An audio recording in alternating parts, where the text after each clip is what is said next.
Doctor Babasaheb आंबेडकरांनी जेव्हा विषमतेच्या विरोधात आणि जाती अंताच्या लढ्यासाठी शेड्यूल कास्ट फेडरेशन किंवा रिपब्लिकन पार्टी ऑफ इंडियाची संकल्पना मांडली ना, तेव्हा त्यांचा उद्देश केवळ एका विशिष्ट जातीचा विकास नव्हता.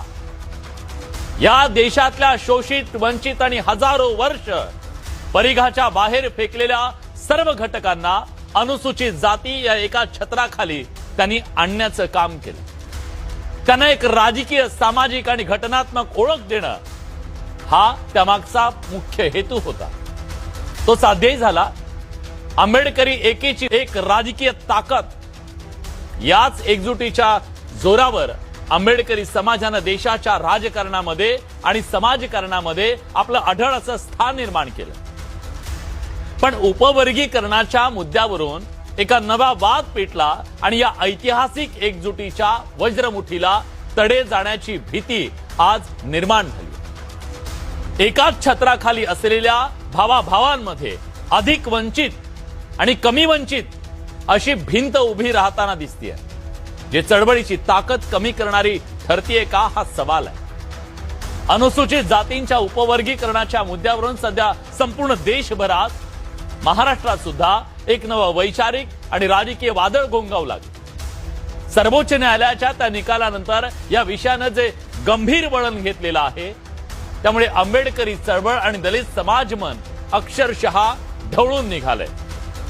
समर्थक आणि विरोधक आपापल्या भूमिकेवर ठाम आहेत.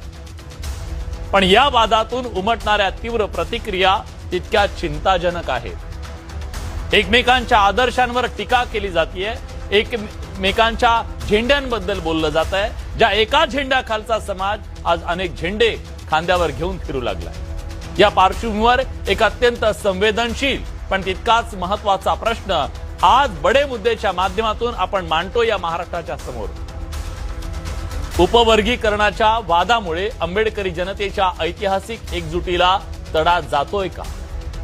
हा प्रश्न जितका भावनिक आहे तितकाच तो आंबेडकरी जनतेच्या अस्तित्वाशी जोडला गेलेला आहे. उपवर्गीकरण हिताचं की नुकसानकारक याचं उत्तर भविष्यातल्या अंमलबजावणीवरती अवलंबून असेल. पण सध्या समाजात निर्माण होणारे तेढ नक्की नुकसानकारक आहे आणि ते सगळ्यांसाठी आहे, यात दुमत नाही. पण जेव्हा जेव्हा शोषित समाज आपापसात लढला तेव्हा त्यांचं नुकसान झालं, हा इतिहास आहे.